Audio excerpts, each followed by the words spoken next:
Oke, jadi sebenarnya apa yang mau aku bicarain sini adalah dari sudut pandang PM terkait antara interaksi PM dengan ya UX gitu.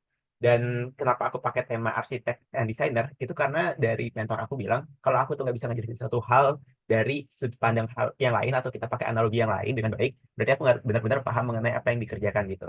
Jadi aku pakai proses terdekat, analogi terdekat adalah arsitek dan desainer gitu. Karena kurang lebih sama kita ngerjainnya.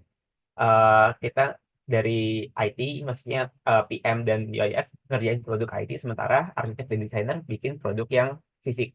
Contohnya bangunan gitu. Oke, jadi mungkin ini sedikit ringkasan tentang aku. Ini ini aku coba berpikir out of the box ya, karena teman-teman di UX kadang-kadang out of the box juga gitu. Jadi aku coba pakai kayak gini, perkenalannya pakai Google gitu, Abdurrahman Kurniawan, muncul namaku dan sebagainya gitu.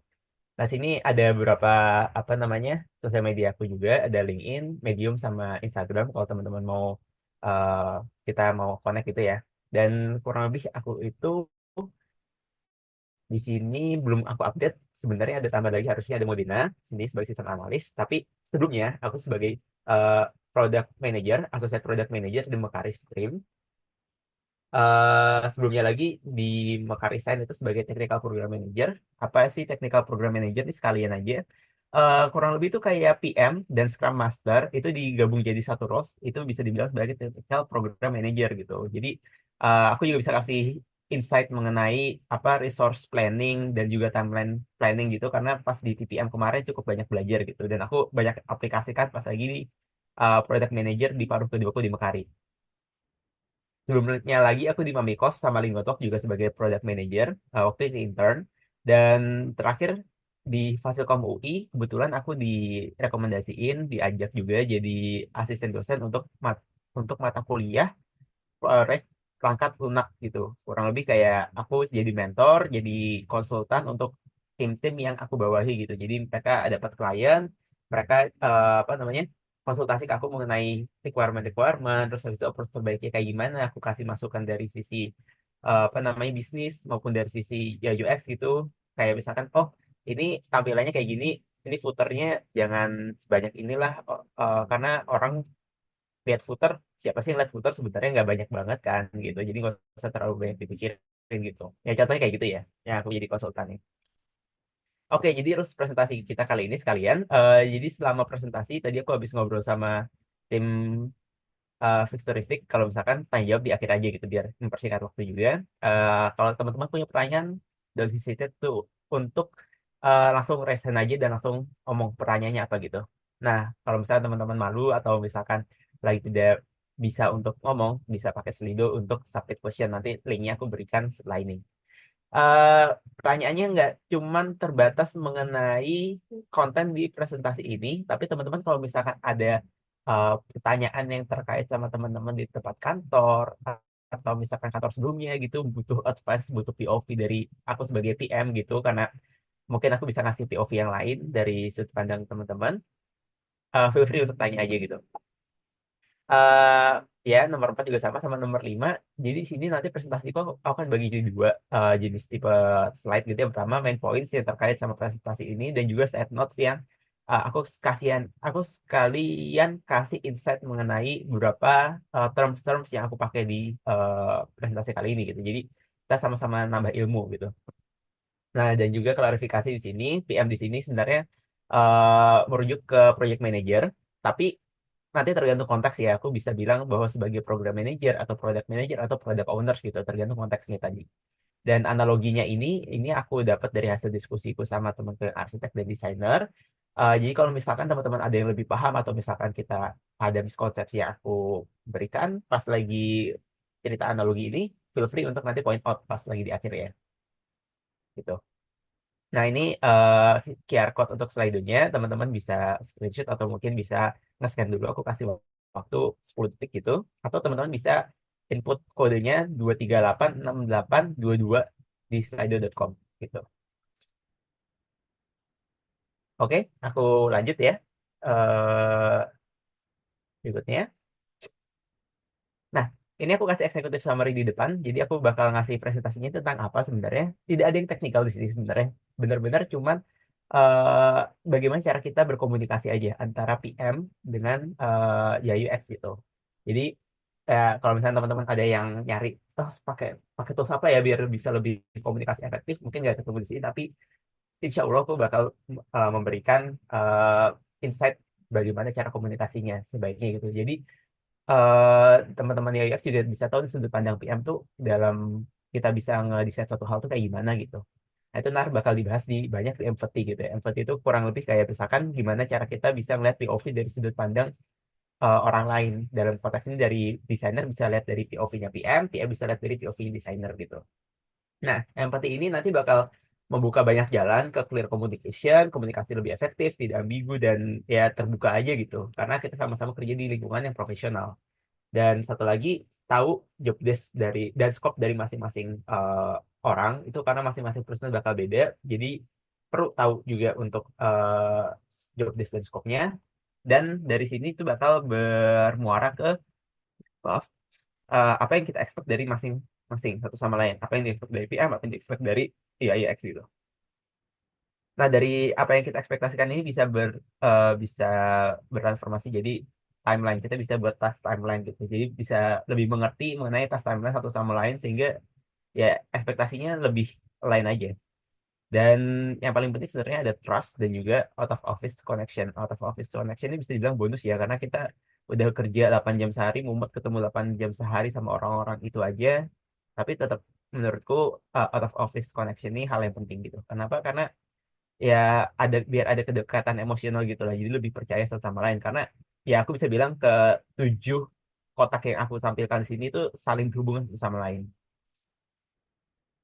Oke, jadi sebelum kita mulai presentasi kita perlu tahu dulu objektif dari presentasinya apa, kenapa aku bikin presentasi ini, kenapa teman-teman juga hadir di sini. Itu sebenarnya biar tahu nih bahwa dalam satu tim itu tuh nggak mungkin, bukan nggak mungkin, mungkin, cuman bakal agak berat aja proses developmentnya gitu atau planningnya kalau tanpa ada PM atau tanpa ada UI UX itu. Jadi kalau misalkan PM tanpa UI UX itu kita bakal kekurangan banget nih desain expertise-nya kayak kita dari PM cuma bisa, oh kita mau bikin fitur ini karena ada permasalahan ini gitu. Oh, terus nanti tanya sama engineer, ini mau taruh di mana kayak, oke taruh di mana ya gitu. Itu biasanya gue cukup banyak ada gap di situ lah kemarin. Nah, terus habis itu sisanya lebih ke arah ini sih limited time sama limited fokus. Jadi kayak kita kekurangan waktu sama kekurangan fokus kalau misalkan kita ngerjain banyak hal gitu. That's why ada UX designer yang lebih banyak ngambil peran di sana dibandingkan CPM gitu. Contohnya pas lagi kita mau bikin user flow untuk meningkatin user experience gitu itu kita kasih ke UI UX designer. Terus habis itu juga untuk memproses user feedback itu mulai dari NPS atau dari langsung interview langsung ke usernya itu biasanya kita kasih juga ke UX designer gitu. Nah, hal yang sama juga terjadi kalau misalkan di tim itu ada UX designer tanpa ada PM. Ini dalam konteks kita punya engineer ya, BTW. Nah, PM itu kan sebenarnya tugasnya adalah untuk memfilter apa aja requirement yang masuk ya dan kita ngasih approach terbaik eh, cara penyelesaian requirementnya itu gitu. Nah, itu bakal berujung ke lack of strategic direction. Jadi kalau misalkan aku kemarin sebagai PM kalau misalkan ngebuat suatu fitur jadi biasanya aku bakal mikir dulu nih fitur yang ini nih bakal ngaruh ke matriks mana ya. Matriks itu kurang lebih kayak apa yang mau dicapai sama perusahaan gitu, contohnya kayak matriks growth, jumlah usernya bertambah, atau matriks revenue, gimana cara kita ningkatin jumlah revenue gitu berdasarkan permasalahan yang ada gitu. Nah, kadang teman-teman UX yang aku temuin itu agak kurang di bagian strategic direction gitu. Lebih lebih condong ke user dibandingkan ke bisnis soalnya seringnya. Kemudian requirement gathering agak sulit. Kenapa? Karena ya apa namanya dari bisnis itu requirement bisa banyak banget, bisa bermacam-macam. Itu kalau misalkan tidak ada yang memfilter itu agak berat juga. Dan terakhir resource allocation karena ini sendiri walaupun kelihatannya cukup simple, tapi ini berat. Tadi kan aku bilang kalau aku 2 kali sebagai product manager dan technical program manager ya, 2 kali di Mekari. Pertama jadi technical program manager, kedua di product manager. Tapi aku baru menguasai resource allocation ini pas di paruh keduaku di di Mekari pas di product manager ngehandle tim sendiri. Pas technical program manager kemarin agak berantakan ya karena apa ya? Karena emang berat aja sebenarnya untuk membuat resource allocation ini. Dan terakhir sama-sama kalau misalkan satu sama lain kita kekurangan waktu untuk bisa ngerjain semua job desk-nya. Oke, ini tadi yang analogi ini ya, ini panjang ceritanya, jadi aku bikin dalam bentuk komunikasi kayak gini. Anggap you itu adalah orang, klien, stakeholder gitu, yang minta tolong dibikinin rumah gitu. Ini kita cerita tentang flow bagaimana requirement bisa terbentuk sampai planning itu jadi ya. Nah, si arsitek ini bakal tanya, arsiteknya sebagai PM, bakal nanya lebih jelas spesifikasi kayak gimana, dan berbagai macam hal. Itu kenapa? Karena dari stakeholder itu tuh seringkali mereka tuh cuma tahu doang kayak, oh gue kekurangan di ini nih, pas mereka lihat diagram atau ngelihat matriksnya mereka kayak, lo ini matriksnya kok turun gitu. Gue pengen naikin matriks ini dong. Kurang lebih kayak gitu ya kalau di startup atau bisnis gitu. Nah, ini kita pakai analogi rumah gitu, minta tolong buatin rumah gitu. Biasanya mereka cuman pikirannya, oh bikin rumah. Ya udah, bikin rumah gitu. Nah, kita sebagai PM, arsitek tuh perlu ngumpulin requirement tuh. Kayak, oke mau bikin spesifikasi kayak gimana untuk berapa orang, apakah ada garasi, apakah ada dining room, apakah expected ada, apa namanya, carport, dan sebagainya gitu. Itu sebagai PM perlu bisa mengambil detail-detail semacam itu. Nah, dari arsitek ini biasanya kita langsung ngobrol nih sama desainer, bahwa oh ada klien yang minta tolong dibuatin rumah bla bla bla gini dengan spesifikasi A B C D E. Nah, biasanya arsitek juga udah nge-outlinein kayak oh kita bikin sketsnya dulu deh bla bla bla.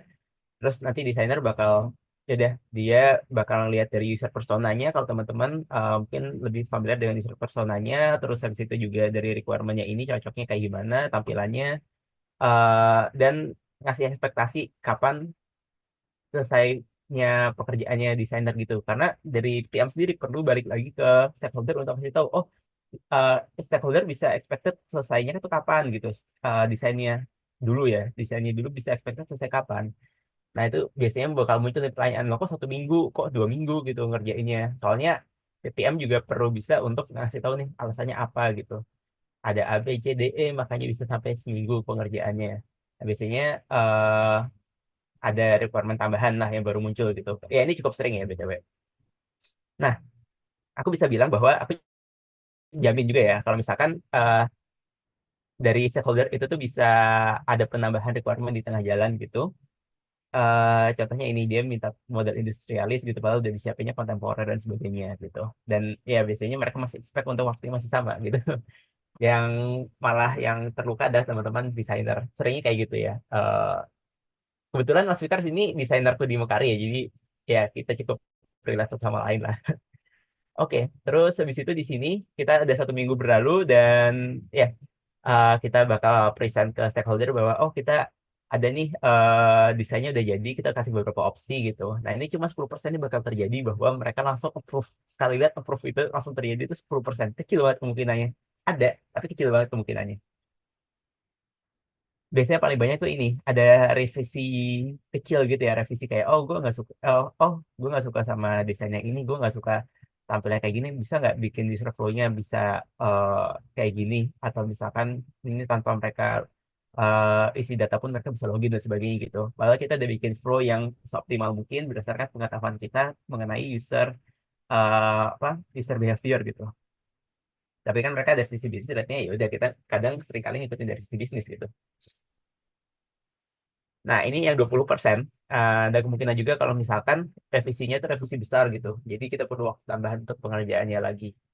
Ini dari sekitar berapa belas proyek yang aku kerjain, mungkin 2, 3, 4, ya kayak gini lah kejadiannya gitu. Nah, sorry BTW, aku agak pilek. Oke, jadi poin dari story-nya apa? Poin dari story-nya ini tadi ingin menceritakan eh, masing-masing karakter di sini, yaitu arsitek dan desainer tuh punya scope sendiri gitu, punya pekerjaannya sendiri. Kalau arsitek itu tadi skopnya adalah sorry eh, apa namanya, bertanggung jawab atas keseluruhan proyek gitu, mulai dari perencanaan, mulai dari requirement gathering sampai bisa dibentuklah suatu requirement gitu oleh PM yang diberikan kepada desainer untuk memvisualisasikan desain permintaannya, requirementnya itu apa gitu. Nah sini juga ada foreman atau apa ya namanya, mandor gitu, mandor yang mereka nanti bakal ngerjain hasil visual yang diberikan oleh eh, desainer melalui blueprints gitu. Tapi aku nggak terlalu banyak menyinggung mengenai ini ya, apa namanya, mandor dan pekerjanya, karena itu quote and quote sama dengan engineer, dan di sini kita cuma fokus ke PM dan desainer ya. Oke, jadi kita lihat dulu persamaan antara arsitek sama PM gitu. Kita sama-sama punya tujuan untuk bisa menyelesaikan proyek dengan skop tertentu, dengan dengan budget yang udah disediakan dan waktu yang disediakan. Nah, sisanya penggunaannya itu biasanya kita serahkan ke stakeholder dari proyek itu.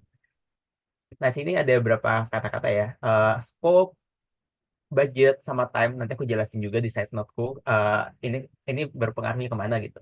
Sama kesamaan lainnya adalah dari arsitek dan PM itu sama-sama kita manage proyek itu dari awal sampai akhir. Jadi main kontak untuk klien atau stakeholder bahwa kayak, oh, ini kok proyeknya lama dan sebagainya, itu pasti bakal diarahin ke kita, nggak ke yang lain. Kenapa? Karena ya emang job desk-nya kita adalah itu gitu sebagai PM. eh Bikin timeline proyek gitu sehingga kita bisa ngasih tahu nih ke tim dan juga stakeholder bahwa pengerjaannya itu misalkan 1 bulan. Oh, pengerjaan 1 bulan itu apaan aja? 1 bulan itu kita mulai dari desain berapa lama, terus habis itu beli bahan berapa lama dan sebagainya gitu berapa lama. Itu sebagai PM kita harus bisa paham itu dan bisa menceritakan ke stakeholder maupun ke teman-teman di IX kalau misalkan kepo sama proyek yang lagi berjalan gitu. Harus bisa diceritain ya gitu. Nah, itu sama estimate time, sama terakhir adalah bisa bisa memanage ekspektasi si klien gitu. Jadi in the end kan kita bikin produk itu untuk dipakai sama orang ya. Dan orang itu pasti punya ekspektasi sama produk yang kita bikin gitu. Nah, itu kita harus bisa manage ekspektasinya gitu. Kayak misalkan di awal mereka request A sampai E gitu, tapi ternyata kita cuma bisa deliver A sampai D. Jadi kita harus bisa ngasih tahu juga ke si klien dengan apa ya, sugar coating juga lah gitu ya. Jadi kayak, oh ya udah, mereka menerima apa yang udah kita bikin gitu. Nah, ini side note. Tadi aku sempat cerita ya, ada eh, 3 domain. Ini aku belum cerita sih BTW, tapi ini menceritakan apa yang bikin PM itu menjadi jadi roles yang cukup, aku bisa bilang cukup berat, dan nggak bisa, jarang orang, apa ya, jarang ada PM bagus yang ujuk-ujuk mulai dari PM langsung jadi PM gitu. Biasanya mereka dari salah satu roles ini dulu baru bisa jadi PM. Nah, PM yang baik itu adalah apa? PM yang bisa memahami sisi teknikal dari pembuatan suatu produk. Dia paham juga desainnya tuh kayak gimana, desain as in nggak usah benar-benar secara teknis mereka jago, tapi mereka paham apa yang si user ekspektasikan dari melihat produk yang kita hasilkan. Dan terakhir, bisnis domain adalah gimana cara produk yang dihasilkan itu bisa menghasilkan revenue atau uang gitu. Kalau bisa menguasai ketiga hal ini, PM, aku bisa bilang bahwa PM itu ada PM yang baik gitu, bukan PM yang sempurna tapi baik, at least. Kemudian di sini ada juga kan, ada yang intersect juga antara technical sama designer. Ini eh, rata-rata itu diambil perannya sama teman-teman UI engineer. UI engineer tuh teman-teman desainer yang mereka punya sisi teknikal yang baik, bisa bikin codingan untuk front end, itu nanti tinggal dibikin komponen front end, tinggal teman-teman front end dari engineering untuk dipakai di kodenya mereka tanpa perlu bikin dari awal lagi. Mungkin teman-teman juga bisa nyebrang langsung ke front end developer, atau kayak aku jadi sistem analis. Sistem analis nih aku cerita dikit ya, mungkin makan 1 menit ya. Kurang lebih tuh kita tuh dapat terima requirement dari PM, itu kita assess dulu dari 2 sisi. Dari sisi teknikal, apakah ini possible untuk dikerjakan oleh engineering, database-nya apakah sesuai, apakah ada API yang bisa dipakai, atau kita perlu develop sendiri. Dan dari sisi desainer, bahwa flow si user ini udah optimal atau belum gitu. Karena ya mereka, aku paham teman-teman PM beberapa ada yang kayak, oh gue cuma pengen bikin kayak gini, udah jadi, tolong dong dibikinin, tapi nggak diceritakan flow gimana sih orang itu bisa mendapatkan apa yang diinginkan. Nah, itulah ada yang namanya sistem analis gitu. Kemudian desainer plus domain. Domain ini kurang lebih kayak bisnis domain gitu ya. Misalkan teman-teman kerja di bank gitu ya. BSI contoh ya. Contoh BSI. Berarti domainnya teman-teman tuh di perbankan dan fintech gitu. Contohnya kayak gitu ya. Nah, kalau teman-teman desainer dan punya knowledge mengenai perbankan, itu bisa teman-teman bisa jadi UX researcher, nyebrang ke UX researcher gitu. Karena ya dibutuhin pemahaman mengenai domain itu juga. Dan terakhir kalau misalkan ya ini mungkin nggak ada ya technical plus domain, itu biasanya teman-teman jadi technical support atau product consultant cocoknya gitu. Kemudian scope. Ini side note lagi, scope itu apa? Scope itu istilahnya adalah apa yang perlu dikerjakan dengan spesifik kriteria. Contoh ya, PM itu scope-nya adalah bikin project plan, schedule, dan budget gitu, yang baik. Kemudian desainer scope-nya adalah bikin wireframe, mockup, prototype, dan user interface yang sesuai sama project requirement yang diberikan oleh eh, PM, sorry ya, oleh PM. Dan engineer itu bikin kodenya. Ya, simpelnya bikin kodenya gitu. Nah, dengan kita tahu masing-masing scope dari masing-masing role, itu tuh kita tahu siapa yang responsible untuk bikin, kalau ada permasalahan di proses gitu. Let's say, apa namanya, scope yang dibikin ini tiba-tiba scope creep gitu. Kayak misalkan, oh, awalnya kita cuma ngerjain A sampai C nih, tiba-tiba kok sampai D ya, ya sampai D ya gitu. Nah, itu biasanya PM yang sebenarnya perlu membenahi cara kerjanya dia, membenahi diri bahwa oh berarti nggak semua requirement dari bisnis perlu aku kerjakan gitu. Nah ini for the note aja ya. Gue sebenarnya nggak mempromosikan pointing finger kayak oh ini loh scope masing-masing teman-teman kerja kita. Kita tahu apa yang bisa kita sebagai tim selesaikan bersama gitu. Kayak misalkan oh yaudah kalau misalkan ada requirement tambahan dari klien, lu bisa ngomongin dulu nih sama tim bahwa possible nggak untuk dikerjain. Kalau possible berarti udah keputusan tim, bukan keputusan si PM lagi gitu. Nah ini contohnya dari sudut pandang PM ya. Oke, terus yang ketiga, oh masih side note lagi. Ih, sorry, gue lupa beberapa kali gue taruh side note. Nah, ini untuk teman-teman. Sorry. Oke, untuk teman-teman apa mengenai proyek itu ya. Proyek itu tuh sebenarnya ada tiga hal yang harus dipatuhi gitu.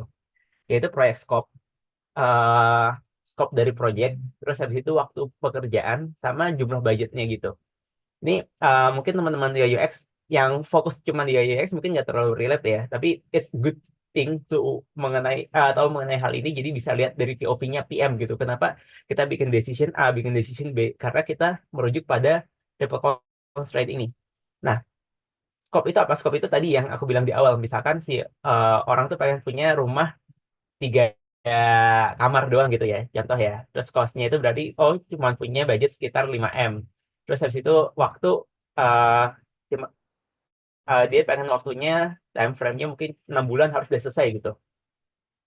Nah, kalau misalkan itu ketiganya terjaga itu bakal jadi good quality atau misalkan atau sesuai dengan spesifikasi awal. Tapi kalau misalkan ada nih permintaan atau kita berubah skopnya kayak oh eh, si klien minta eh, apa namanya bukan 3 kamar tapi 5 kamar gitu. Oh yaudah berarti eh cost sama time-nya bakal naik kan karena ya pengerjaannya bakal naik, costnya juga bakal naik karena requirement-nya naik gitu. Begitu pula sebaliknya, kalau misalkan teman-teman ya kalau misalkan ada requirement kalau ada request kalau misalkan waktunya jangan 6 bulan dong 3 bulan aja atau misalkan gue ternyata duitnya nggak punya 5M ternyata cuma 3M gitu ya udah berarti scope-nya bakal turun gitu kayak nggak mungkin kita dengan duit segitu cuma selesai 3 kamar paling kita selesai 2 kamar doang gitu nah itu terus habis itu kalau misalkan kayak duit apa namanya scope-nya naik dan waktunya ya udah kita kasih waktu tambahan gitu berarti cost-nya bakal naik atau sebaliknya eh, duitnya ada, pengen tambah kamar, berarti yang dikorbankan adalah waktu gitu. Nah inilah berat apa ya bukan beratnya PM sih. Gimana PM itu bisa ngambil suatu keputusan itu kita berdasarkan hal ini gitu intinya. Nah, day to day PM-nya apa aja sih? Bisa dibilang kita 90% waktu kerja kita dihabisin di meeting gitu. Mulai dari stand up, scrum events, incident meeting, cross functional team, meeting sama tim bisnis, tim engineer dan sebagainya itu banyak banget bisa aku bilang.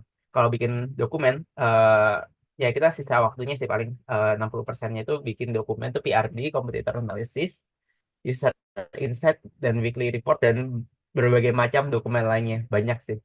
Dan kita karena meeting itu PM tuh diekspektasikan untuk memimpin meeting, ngulit meeting, jadi kita nggak bisa sambil kerjain hal lain gitu. Mungkin kalau teman-teman ya UX lagi meeting, mungkin masih bisa apa namanya disambi gitu ngerjain kayak oh ngerjain desain sambil denger meeting gitu. Tapi kalau PM nggak bisa, kita harus yang ngelit gitu.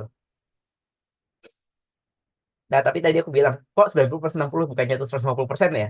Nah, itu tuh mungkin teman-teman IEX juga ya, ngerasain hal yang sama bahwa 40 jam per minggu tuh kurang gitu kalau untuk maintain biar hasilnya bagus. Ini aku tidak mempromote overwork juga BTW, cuman biar things go smoothly sesuai dengan proyek dan timeline yang disesuaikan oleh yang di atas, kita biasanya kerja lebih dari 40 jam per minggu, mungkin 60 jam gitu. Nah, gimana cara PM itu ngalokasi waktu biasanya kita di hari-hari kerja jam-jam kerja kita meeting dan ngerjain dokumentasinya itu pas malam atau di antara jam-jam meeting gitu. Nah, that's why pasti kerjanya lebih dari 40 jam. Soalnya nggak mungkin nggak sih menurutku. Oke, untuk notes aslinya pembandingannya 60-40 lah kurang lebih kalau gue hitung-hitung. Nah, ini tadi walaupun gak terlalu banyak aku eh, colek, cuman Scrum itu kurang lebih kayak gini. Ini ini sebelum kita transisi masuk ke ini ya, teman-teman di iOS ya.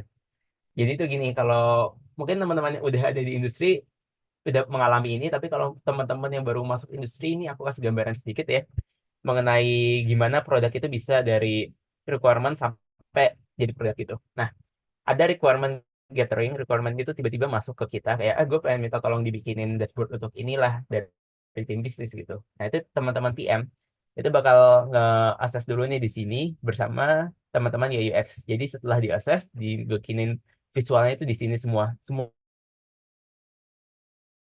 itu harus jadi sebelum masuk ke sprint planning. Sprint planning ini apa? Ini nanti dari teman-teman PM ini bakal mecah-mecahin lah requirement-requirement yang ada gitu, inisiatif yang ada, kita prioritasin kita mau masukin atau ngerjain yang mana dulu gitu. Dan itu bakal jadi sprint backlog.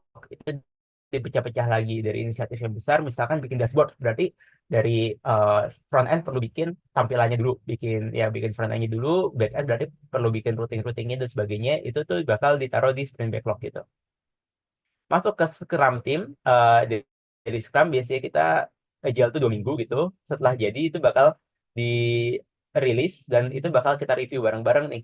Nah, hasil dari review ini apa? Hasil dari review ini bisa aja terjadi penambahan eh apa ya, backlog lainnya untuk di refine ke depannya gitu. Dan kalau misalkan tadi review itu langsung masuk ke apa namanya, backlog, kalau ini ada retrospektif juga, itu tuh lebih ke arah eh, feedback dari masing-masing tim, masing-masing roles kepada anggota lainnya gitu. Nah, ini mau aku tekankan bahwa kita seharusnya ya, desainer itu cuman bekerja di bagian sini. Kita nge-define sebelum masuk ke sprint planning. Kenapa? Karena setelah masuk sprint planning harusnya udah masuk ke tanahnya tim engineering gitu. Oke, ini lanjut ya. Nah, gimana UX sama desainer itu sebenarnya similar gitu. Ya, sebenarnya obvious sih. Kita teman-teman UX sama desainer itu kurang lebih membuat ilustrasi dari apa yang requirement yang udah apa dibikinkan oleh CPM gitu. Ya, tapi dengan pendekatan yang lebih user centric. Kalau misalkan PM kan tadi lebih pendekatan bisnis gitu ya. Pendekatan bisnis mungkin kurang user centricnya. That's why ada UX. Nah, dan problem solvingnya pakai visual dan ada iteratif proses di tengah-tengahnya gitu. Nama aku bilang iteratif proses itu kan berarti proses yang terus bertambah ya value-nya ya. Nah, mulai dari return solution yang dibikin sama PM itu dipahami dulu menjadi eh, apa ya, menjadi solusi visualnya kayak gimana lah nanti pendekatan dari UX gitu. Biasanya tuh kita bikin, pengalamanku ya sama speaker ya, kita bikin key pages-nya dulu kayak, oh itu berarti kita perlu ada halaman ini, terus habis itu ada tombol ini tujuannya untuk apa gitu. Nah, setelahnya baru ditambahin jadi masukin ke user flow dan ada wireframe-nya gitu. Maksudnya ketika klik ini bakal merujuk kemana dan sebagainya gitu, dan berakhir di Hi-Fi Design Solution. Nah, side note juga, mungkin teman-teman sini ada yang latar belakangnya dari ilustrator atau udah UX sejak awal gitu. Ini aku jelasin sedikit ya. Mungkin nanti bisa teman-teman juga koreksi kalau salah ya.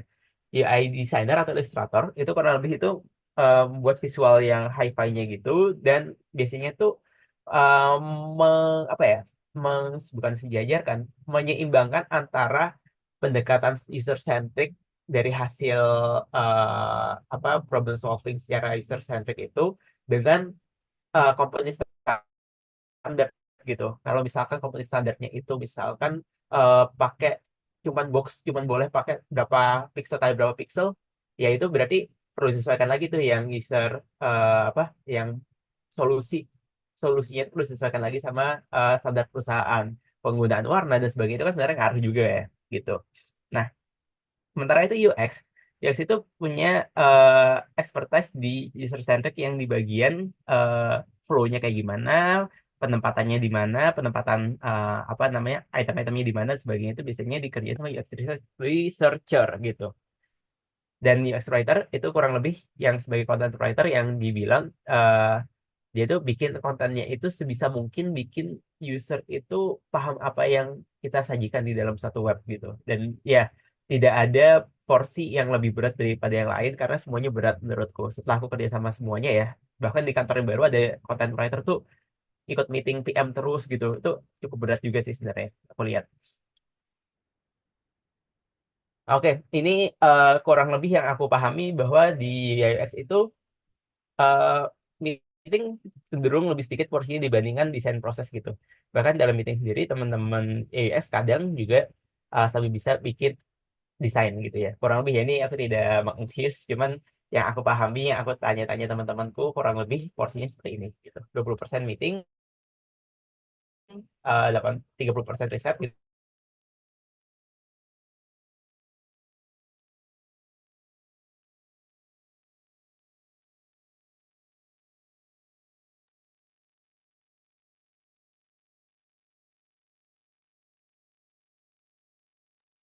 Lost koneksi. Tes tes. Nah, oke. Berarti semua keputuskan nih kan ya? Halo, halo. Ya, dari Evannya. Oke, aku coba hubungin deh ya.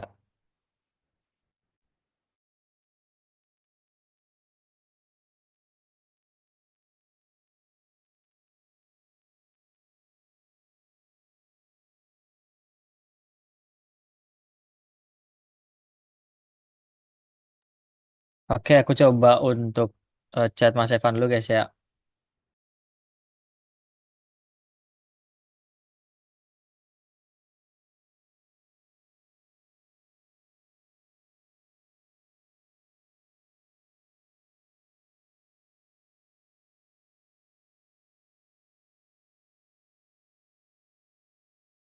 Halo, halo, sorry, sorry. Kayaknya tadi internetnya sempat putus. Mas Kidet tadi sampai mana terakhir aku presentnya?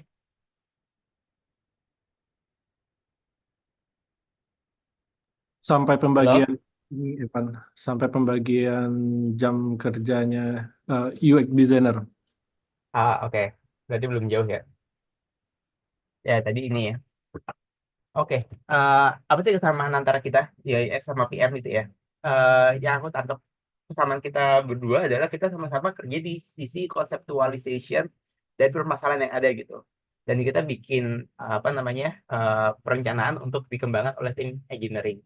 That's why similarities kita adalah kita tuh bikin di planning phase untuk menjawab status quo yang sekarang lagi ada gitu. Status quo ini apa? Status quo ini apa yang saat ini sedang berjalan di industrinya, industri biasa, di industri, dan kita mau coba untuk merubah hal itu. Contoh ya, yang paling teman-teman mungkin familiar adalah status quo-nya tuh dulu mungkin 5 tahun sebelum ini adalah pembayaran tuh cuma bisa dilakukan pakai cash atau debit gitu. Sorry, bukan 5 tahun ya, mungkin 8 tahun yang lalu ya.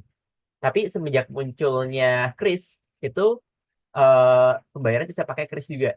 Nah, itu status quo-nya adalah tadi pembayaran pakai cash dan debit, dan itu di challenge dengan kita nambahin satu metode pembayaran baru itu adalah kris gitu. Kurang lebih itu yang paling paling gampang untuk diceritakan.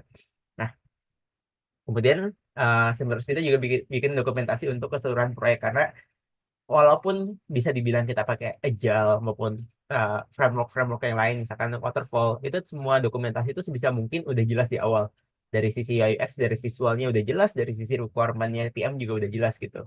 Mungkin perbedaannya cuman di UX itu lebih ke arah visual, PM lebih ke arah konseptual gitu. Dan konseptual ini tadi nggak serta-merta cuman kayak, oh requirement-nya A, berarti gue bikin fitur A aja deh gitu. Nggak, itu kita perlu ada eh, riset juga matriks apa aja yang terpengaruh sama yang fitur yang kita bikin gitu. Kalau bisa satu fitur langsung bisa mempengaruhi 2 atau 3 matriks dibandingkan satu matriks karena lebih besar aja sih value-nya gitu.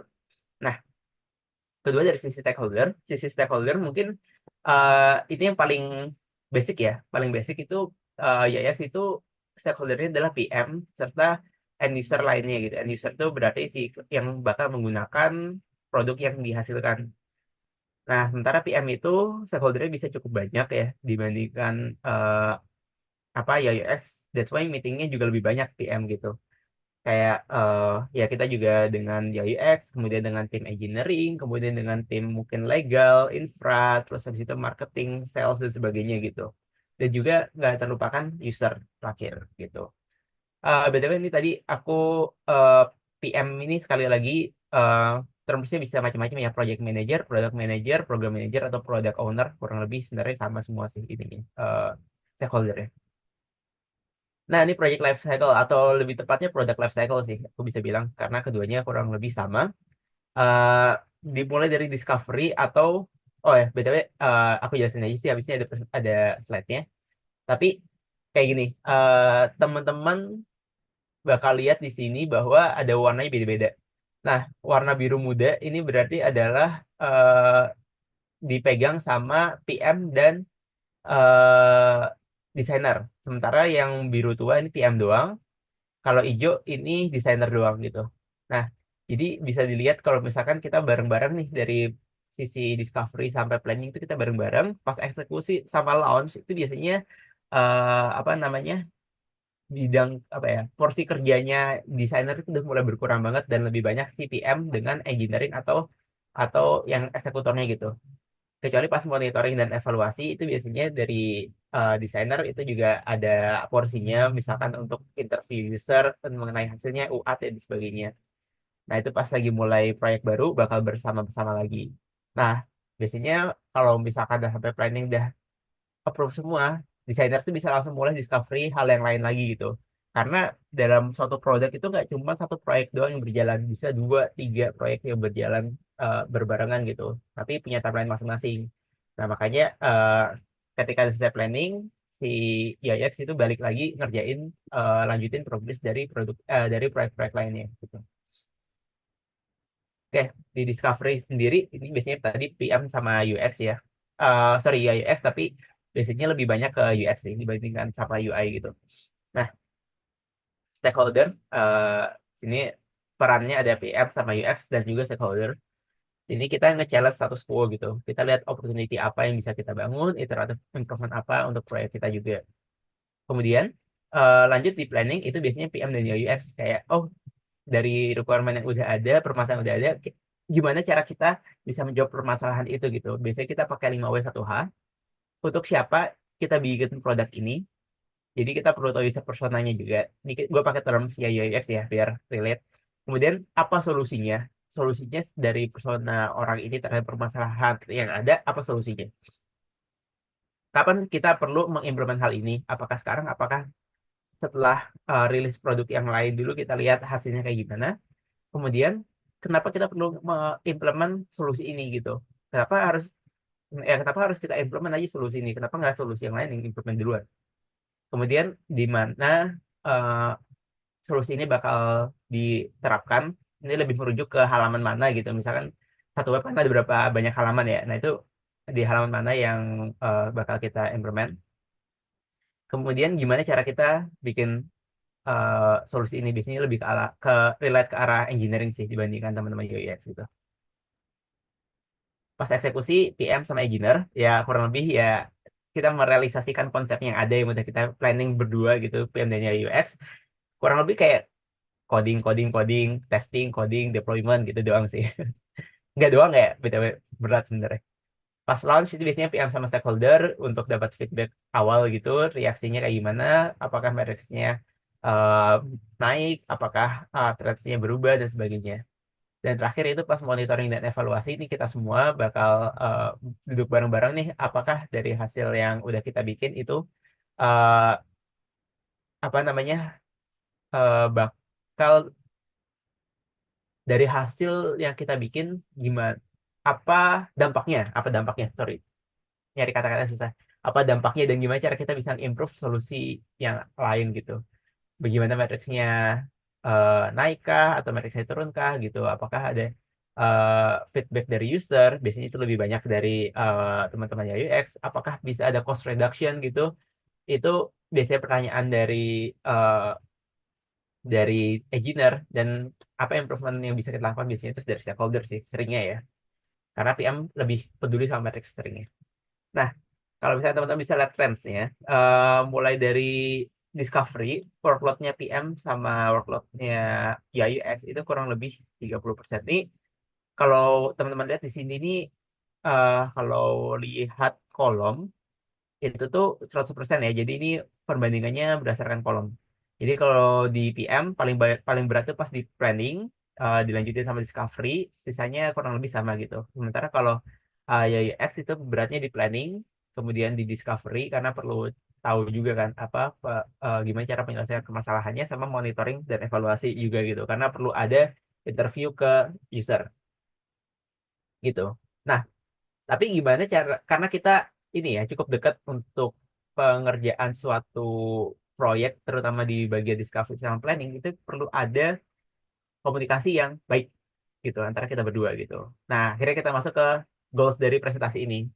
Jadi itu sebelumnya ini aku kasih disclaimer dulu, tadi aku menceritakan banyak hal sebelumnya itu biar kita ngeset ekspektasi sama gitu.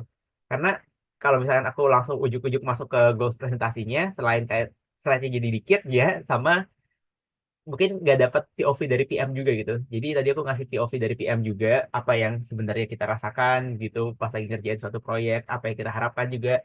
Nah itu eh tadi aku ceritakan dulu sebelum kita masuk ke sini intinya. Oke, ini kayaknya aku salah masukin ini ya urutan, cuman kurang lebih tadi kan dibilang ya pas lagi planning itu adalah eh produk akhirnya adalah PRD atau Product Requirement Document. Nah, ini nih jadi source of truth dari proyek itu sendiri. Jadi kalau misalkan ada pertanyaan apa dirujuk ke PRD lagi, ada pertanyaan apa dirujuk ke PRD lagi gitu. Misalkan dari engineer nanya satu hal terkait requirement dirujuk lagi ke PRD gitu. Nah, menurutku sendiri ini pribadi ya, PRD yang baik itu tuh dia nge-clear problem definition-nya jadi kita semua tuh bisa tahu nih permasalahannya apa dari solusi yang mau kita bikin gitu. Jadi nggak serta-merta cuman PM doang kita tahu, tapi semua orang harus tahu juga permasalahannya apa gitu. Nah, terus habis itu solusi apa yang kita propose, business requirement-nya itu berarti ya requirement yang diperluin untuk biar solusi ini berjalan, tapi dari sisi bisnis. Kemudian use case-nya apa aja yang kita lakukan. Design specification ini terutama penting untuk dari PM ke desainer karena kita perlu ngeset eh, ekspektasi desainnya itu kayak gimana gitu. Kemudian technical requirement ini biasanya hasil diskusi dengan eh, tim engineering. Kemudian ada asumsi karena asumsi ini penting. Kita nggak tahu apa yang sebenarnya terjadi di pasar, gimana reaksi eh, user. Jadi apa ada asumsi dan monitor matriks ini biasanya penting untuk semuanya ya. Jadi nggak serta-merta kita bikin produk itu cuma untuk menyelesaikan satu masalah doang, tapi kita bisa monitor matriks-matriks lainnya. Ini agak teknis sih sebenarnya. Jadi mungkin nggak terlalu relate untuk diobrolin di sini. Gitu. Dependensi apa apa aja dependensinya, terus habis itu mitigasinya sama strateginya kayak gimana dan terakhir timeline dan milestone.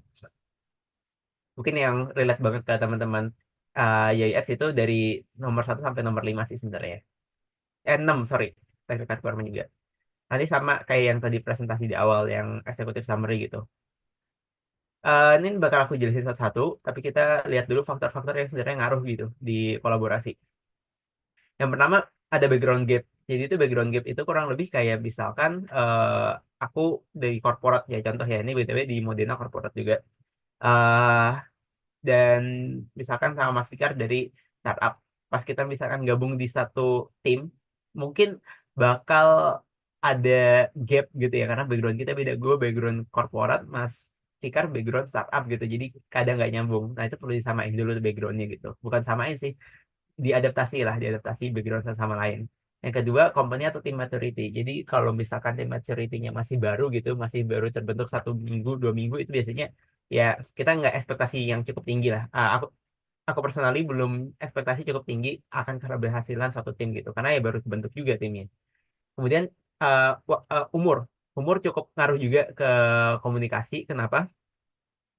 Sebenarnya di Mekari kemarin itu komunikasiku bisa aku bilang sama orang-orang lain juga bilang cukup bagus, walaupun aku sama Mas Fikar mungkin eh, terpaut umur cukup jauh ya. Terus habis itu sama engineer-engineer juga cukup jauh juga, ada yang 10 tahun, ada yang umurnya sama kayak bapakku gitu. Jadi kayak ya apa namanya?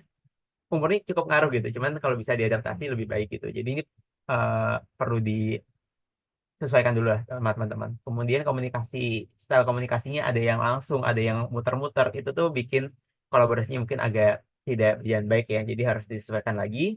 Tim structure ini bukan kita yang bisa ngatur, tapi dari level perusahaan. Karena ada perusahaan yang dia tuh menyampurkan PM sama desainer sama engineering dalam satu tim. Itu yang menurutku terbaik tuh kayak gitu. Tapi ada juga yang PM itu tim sendiri, engineer tim sendiri, desainer tim sendiri. Jadi kita kurang ada komunikasi, itu yang bikin kolaborasi agak berantakan. Dan terakhir position gap itu tuh eh, lebih ke arah pangkat sih. Sebenarnya kalau di startup nggak terlalu kepikiran, cuman di korporat tuh kadang kepikiran juga mengenai pangkat ini. Oh, kok apa namanya partner kerjaku di sebagai X itu ternyata VP of Design atau apa namanya atau senior level gitu, sementara aku masih junior. Itu biasanya yang bikin kolaborasinya tuh eh, agak segan gitu ya jatuhnya ya gitu sebagai ini ya. Cuman take it professionally aja sebenarnya harusnya. Nah, ketika faktor-faktor ini udah dikuasain, seharusnya eh, apa namanya hal-hal ini bisa berjalan dengan baik gitu.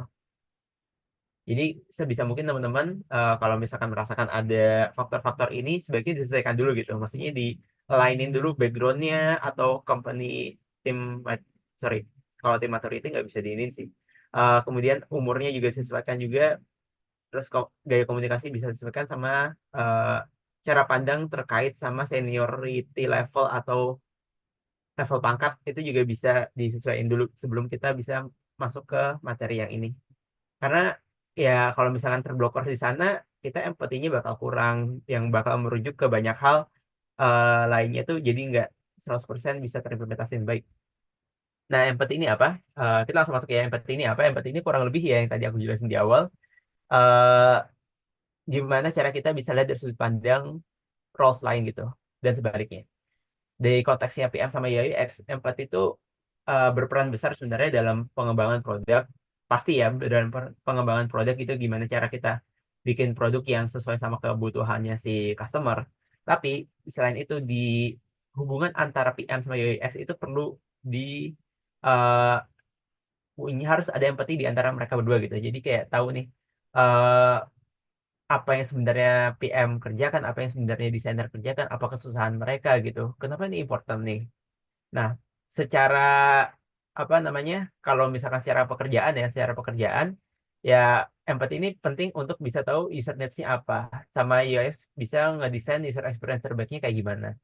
Kalau dari sisi collaboration yang paling penting di antara kita, itu adalah kita bisa paham nih, kita bisa nge-assign task-nya tuh kapan, kita bisa negosiasi, kita kolaboratif discussion-nya tuh lebih enak lagi karena kita paham dari sudut pandangnya ya UX gitu. Dari PM nggak serta-merta langsung ngasih banyak kerjaan ke UI UX karena kalau misalkan sorry, kalau gue nggak tahu apa yang sebenarnya desainerku kerjain, itu aku bisa aja langsung ngasih kayak oh yaudah ini tinggal bikin bikin apa bikin desain ini aja gampang kok, bikin desain ini cuman klik-klik doang ya, biasanya kayak gitu kan kata-katanya ya.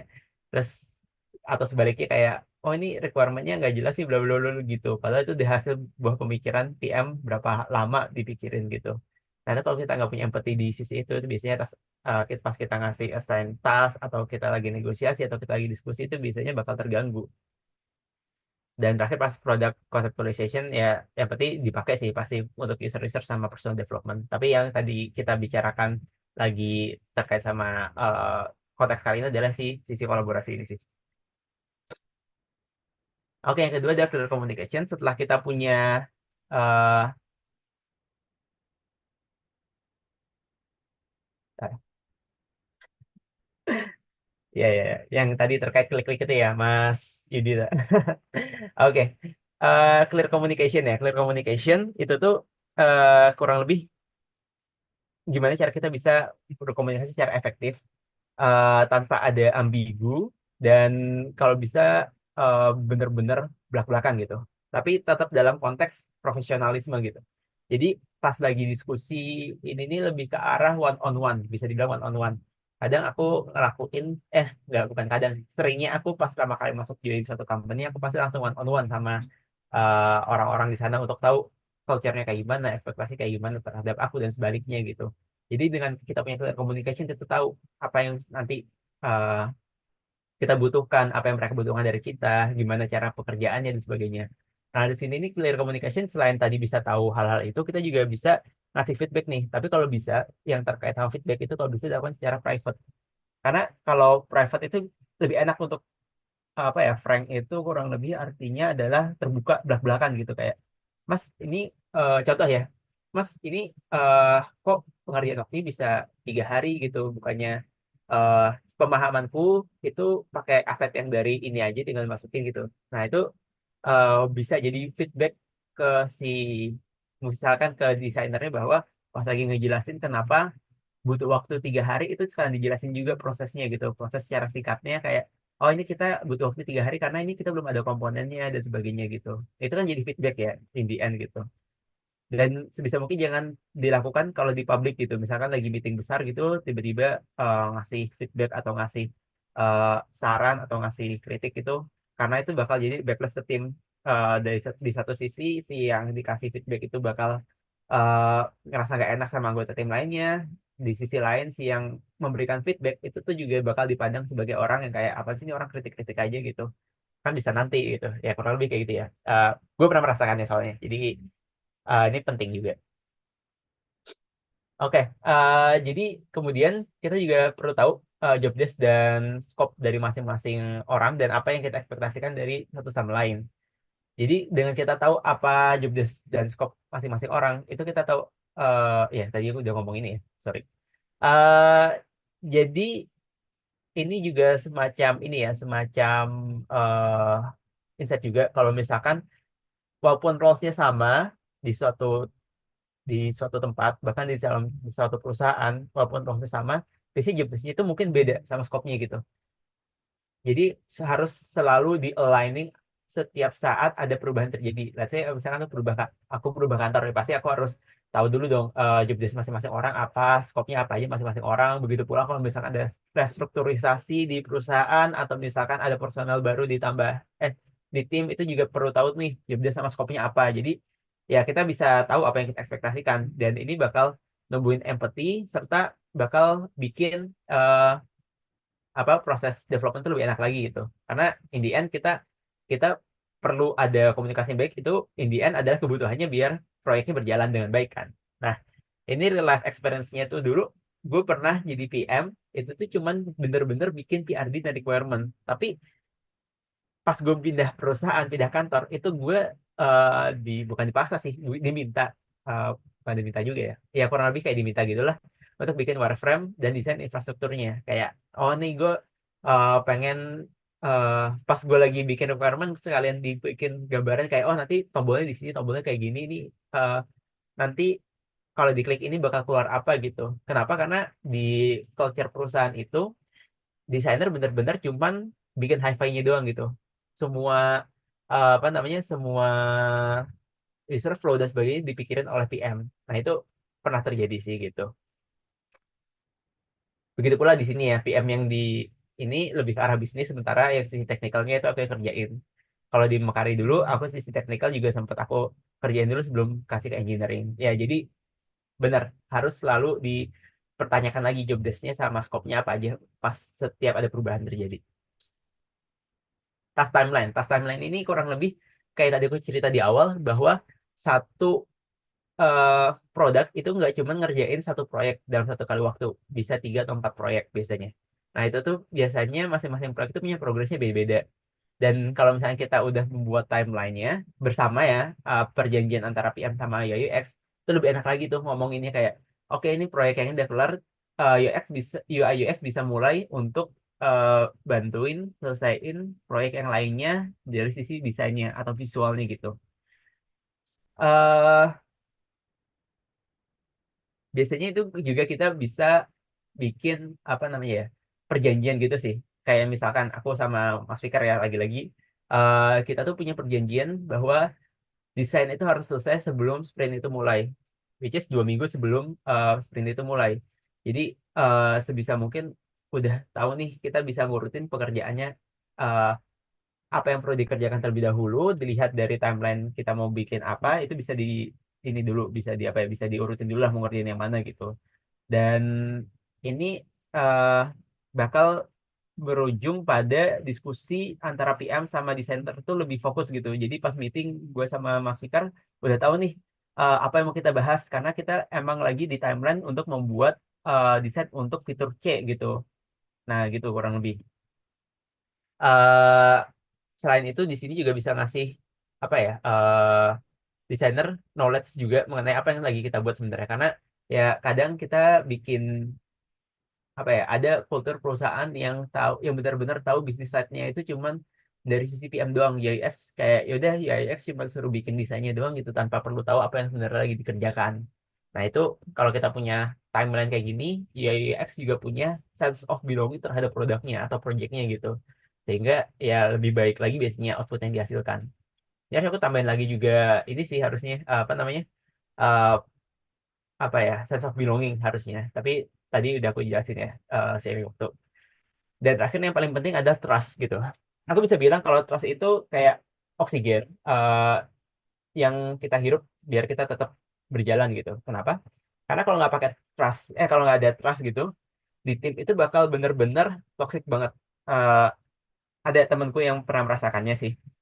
Jadi itu nggak ada trust antara PM dengan engineer-nya. Dan contohnya itu pas lagi planning ini, si PM-nya itu punya pendapat bahwa eh pengerjaan suatu fiturnya ini cuma makan waktu mungkin cuma 1 hari gitu, tapi si engineer-nya bilang 5 hari ini baru selesai gitu.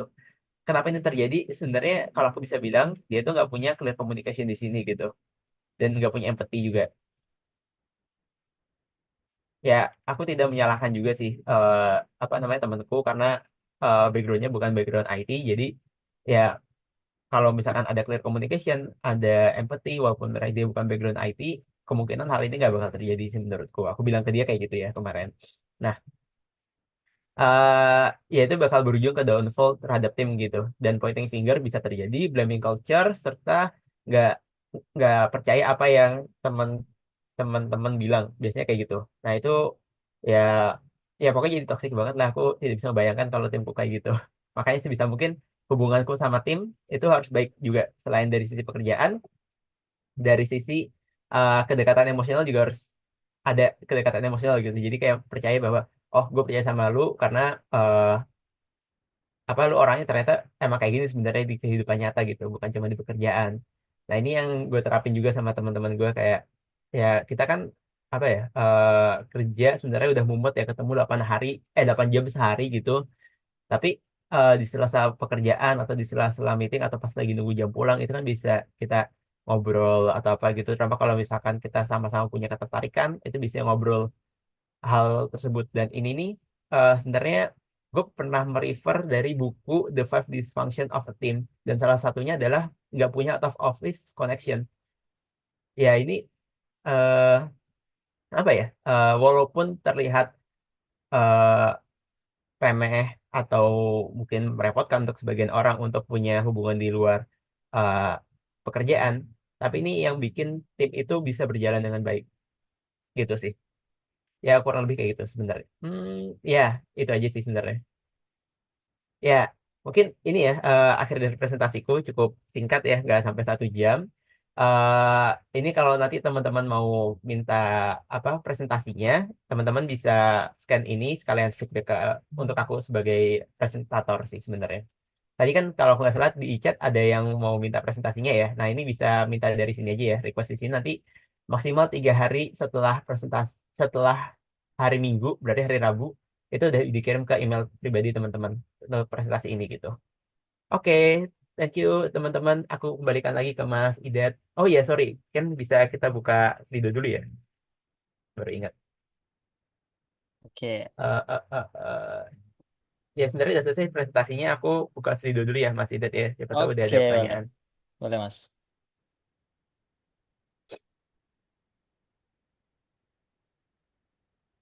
Eh, bentar.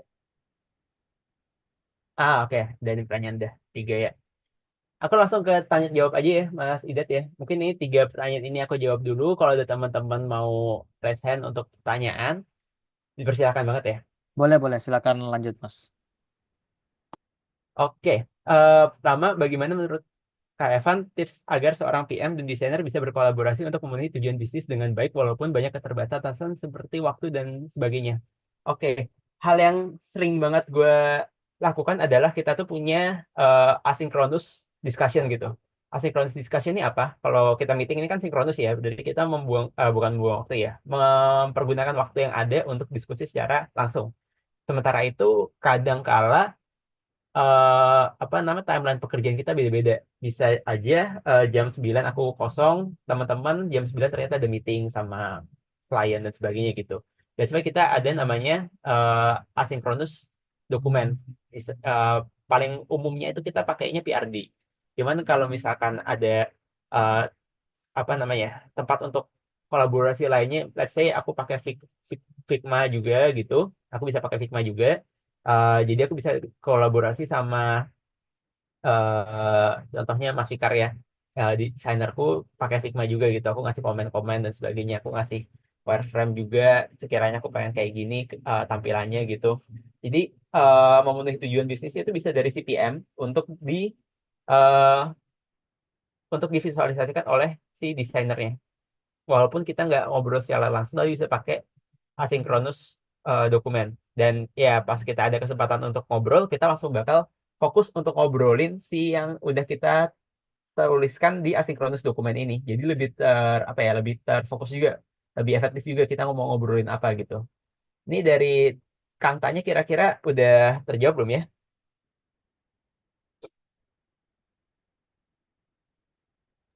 Kayaknya nggak bakal nongol sih Kang tanya ini sih. Aduh. Anggap aja sudah Oke, terjawab oke. lah. Nanti Anggap kalau aja belum sudah terjawab, terjawab. boleh komen chat ya nongol lah yang jadi Kang tanya ini ya. Lanjut, Mas.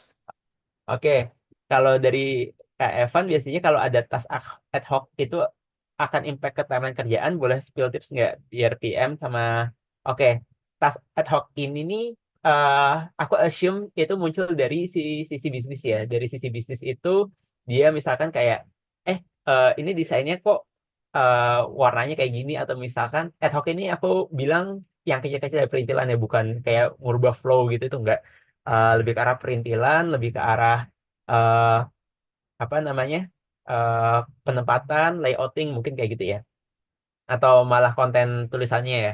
Oke, kalau yang bakal aku lakukan atau yang bisa aku berikan saran adalah eh, dari CPM ini nih bakal akses dulu requestnya. Apakah ini itu aku pakai frameworknya adalah impact ke bisnis sama effort. Kalau misalkan impact ke bisnisnya tinggi, effortnya rendah, ya bakal aku secepat mungkin untuk dikerjakan. Terus habis itu kalau misalkan impact ke bisnisnya rendah tapi effortnya tinggi, itu bakal ditaruh di backlog paling bawah gitu. Atau misalkan apa priority 2 gitu lah. Ya priority yang nggak terlalu penting intinya. Nah, kalau misalkan itunya tinggi, keduanya tinggi, eh apa impactnya tinggi dan juga apa namanya effortnya tinggi, itu bisa dikerjakan. Cuman gue perlu nanya lagi sama engineering karena in the end yang ngerjain dan yang ngerilis kan si engineering ya, bukan gue maupun teman-teman desainer. Nah, kurang lebih itu sih perlu ada assessment dulu. Kalau teman-teman mungkin ngasesnya mungkin bisa pakai framework yang beda, cuman kalau aku dan desainer dan teman-temanku lainnya bakal bakal pakai apa sih? Bakal pakai tadi framework yang eh apa? Effort di sisi engineeringnya seberapa tinggi dan dan bisnis impact-nya seberapa besar gitu. Dari situ bisa ketahuan sih mau dikerjain sekarang, mau dikerjain nanti, atau bahkan ditolak itu bisa dilihat dan satu-satunya yang seharusnya pantas nolak adalah si PM gitu. Karena ya yang ada hak untuk menolak requirement atau merubah requirement itu adalah si PM gitu. Nah, lanjut, aku harap udah kejawab ya. Kalau udah kejawab mungkin di sini kan bisa di ini ya. Kalau udah kejawab bisa di apa? Bisa dicentangin aja ya. Nah, kemudian mau nanya untuk pembuatan project timeline paling efektif pakai aplikasi. Oke, kalau timeline sendiri pakai yang paling simple, gue pakai spreadsheet gitu. Jadi kalau di spreadsheet itu ini gue nggak ada contoh dokumennya, jadi gue mungkin menggambarkan secara singkat aja ya. Dokumen, ntar ya. Spreadsheet.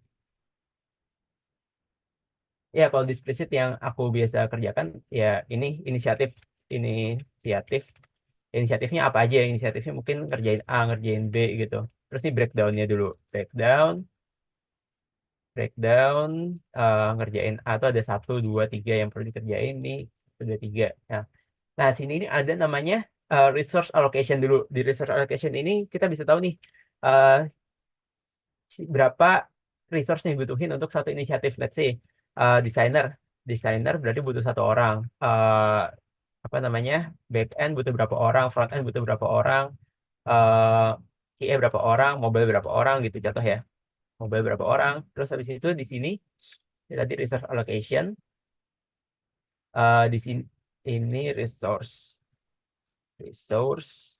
allocation. Terus ini biasanya dipertanyakan berapa lama inisiatif ini bakal berjalan gitu. How long. Nah, di sini itu kita totalin semua mulai dari kita requirement gathering sampai bisa dikerjain sama si engineering. Biasanya gue bakal misahin untuk uh, requirement gatheringnya itu makan waktu misalkan 1 minggu. Terus habis itu uh, apa namanya desain mungkin 2 minggu gitu. Dan 2 minggu.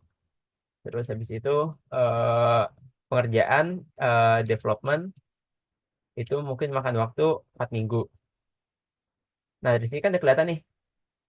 Dari sini udah kelihatan, terus habis itu bakal dipetain deh ke misalkan week 1 bulan Januari, week 1 bulan Februari, week 1 bulan Februari, week 2 bulan Januari, dan seterusnya.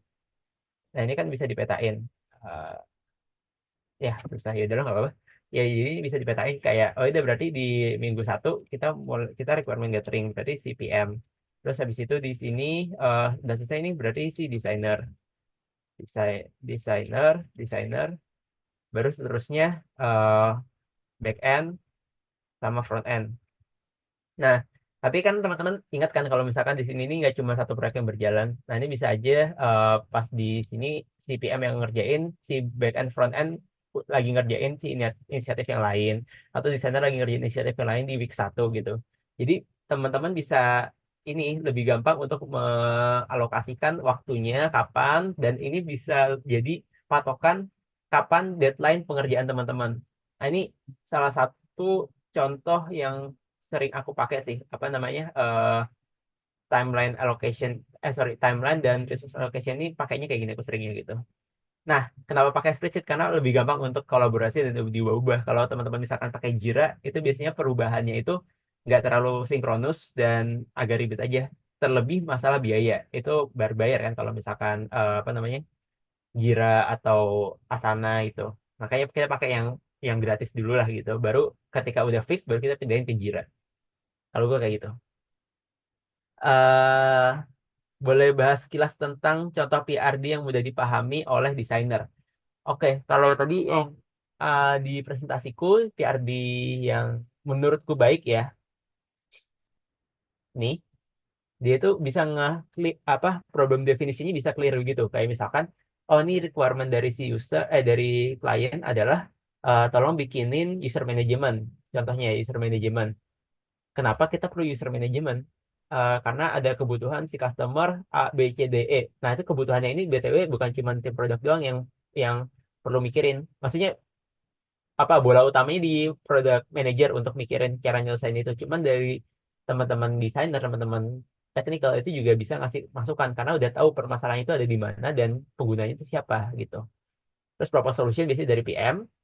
Business requirement itu kurang lebih kayak secara bisnis apa aja yang perlu dipersiapkan gitu. Apa namanya, go to market strateginya apa aja yang perlu disiapkan. Itu eh, ranahnya PM sebenarnya. Use case-nya ini kurang lebih itu apa yang sebenarnya nanti diharapkan si user itu bisa dapatkan gitu dengan keadaan yang ada. Biasanya template-nya adalah as a siapa, as a user biasanya as a user. uh, aku ingin melakukan invite user so that sehingga aku dapat menambahkan user baru bisa membantu dalam perusahaanku. Contohnya kayak gitu ya. Itu yang paling simpel kayak gitu biasanya. Tapi bisa aja kasus-kasusnya tuh lebih kompleks dan lebih teknikal kayak as a business owner, uh, I want to update, sorry jangan update ya. I want to revoke the access of my user that so they cannot access my data gitu. Contohnya kayak gitu ya salah satunya. Nah, itu yang agak ribet dan itu teman-teman dari desainer bisa mikirin juga flow-nya kayak gimana bagusnya, terus penggunaan kata-katanya apa yang menceritakan tentang revoke gitu dan sebagainya. Dan terakhir di design specification. Design specification ini apa? Design specification ini nih eh, pandangan dari PM. Jadi si PM ini nggak cuma ngasih eh, dalam bentuk kata-kata, tapi juga dalam bentuk visual. Kenapa dalam bentuk visual? Karena PM itu juga seharusnya punya ini ya, apa insight kayak, oh gue pengen halamannya kayak gini, pengen halamannya kayak gitu gitu. Nah ini jadi kayak dasar eh, dari si desainer ini untuk ngerjain ke depannya gitu kayak, oh di dari si PM butuh ada kolom-kolom ini gitu. Jadi si desainer nggak usah mikir lagi, oh ini pakai kolom apa ya, pakai kolom apa ya, karena itu semua udah dipikirin sama si PM gitu. Dan ntar bakal ngaruh ke technical requirement. Kenapa si PM ini bikin kolom ini? Kenapa PM ini bikin kolom itu? Karena ada kebutuhan terhadap matriks yang lagi kita monitoring gitu. Aku bisa bilang kalau misalkan design specification-nya udah bagus, udah punya use case yang jelas, terus sama uh, problem definisinya juga jelas, itu menurutku udah PRD yang apa ya, yang bisa dan pantas untuk dibahas bersama gitu. Karena ya design specification itu yang paling relate banget ke UI UX adalah gimana cara pandang si PM itu melihat hasil akhir produknya kayak gimana. Karena yang biasanya dapat apa ya, yang biasanya dapat insight mengenai kebutuhan si user kan si ini ya, si PM ya. Nah, dari si PM itu seharusnya bisa menggambarkan kayak, oh tadi si user ini pengennya ada fitur ini, berarti tampilannya kurang lebih ntar bakal kayak gini kali ya gitu. Nah itu ditaruh di design specification. Jadi lebih terfokus pembahasannya antara si PM sama si desainer dan diharapkan itu bisa lebih mudah untuk dibaca sama desainer gitu. Yang biasanya aku lakukan gitu ya sekali lagi ya ini insight-nya ini dari aku mungkin ada best practice lainnya, ada sudut pandang lainnya, cuman ini yang aku alami dari experience-ku berapa kali pakai apa format PRD yang berbeda-beda dan menurutku ini yang paling cocok untuk dibikin sehingga nanti si desainer juga paham apa yang sebenarnya aku pikirkan gitu. Oke, product manager sama project manager beda. Iya, betul beda, bisa dibilang beda. Nah, mereka ini ada dalam satu tim nggak sih? Oke, biasanya itu product manager itu tuh lebih mengarah ke product life cycle. Product life cycle itu tanpa ada si termini apa ya? eh flow-nya sama, cuman kalau produk itu bisa lebih besar ininya, scope-nya. Dan project ini bisa tergantung konteks sih. Project ini bisa project keseluruhan perusahaan, dan product manager ini sebagai pembantunya atau sebaliknya product manager ini yang apa ya memonitoring matrix dan project manager ini yang menjadi mesin penggerak gimana bisa matrix ini berjalan gitu.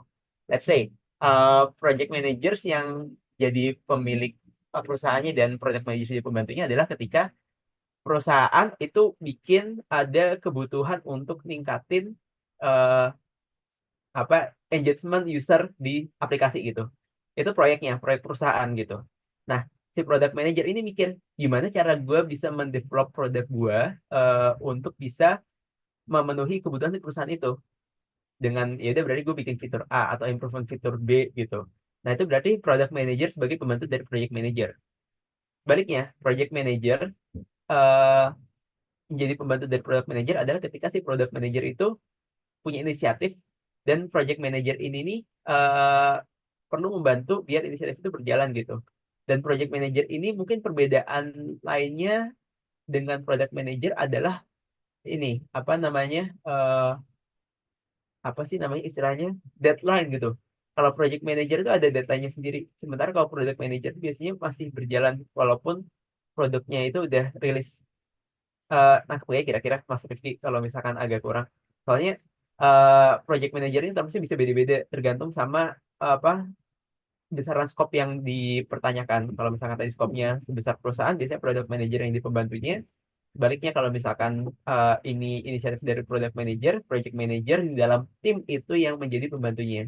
Jadi project manager ini nih nggak bukan roles yang saklek ke satu orang, tapi lebih ke arah itu roles bisa berganti-ganti. Si project manager ini nggak cuman si orang itu doang, tapi bisa jadi eh, lead engineer-nya yang jadi project manager. Kenapa lead engineer-nya jadi project manager? Karena eksekusinya di mereka, bukan di orang lain gitu. Jadi project manager ini sebagai eksekutor yang kolaborasiin eksekusinya gitu. Gitu, kurang lebih. Memang agak belibet sih termsnya karena nggak ada terms yang bener-bener saklek. Kalau misalkan teman-teman nanya ke orang-orang mungkin pendapatnya beda-beda. Kalau tanya ke ChatGPT, mungkin prompt yang pertama bakal bilang A, prompt kedua bakal bilang B, gitu. Karena bener-bener nggak ada yang saklek. Tapi intinya adalah product manager itu continuity, sementara project manager itu punya deadline. Intinya kayak gitu. Untuk scope-nya tergantung.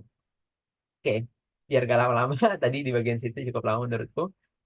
Jika hasil research UX ada perbedaan dengan konsep produknya. Selaku PM gimana cara ambil keputusan? Oke, kalau di sini bisa dilihat ada dua hal.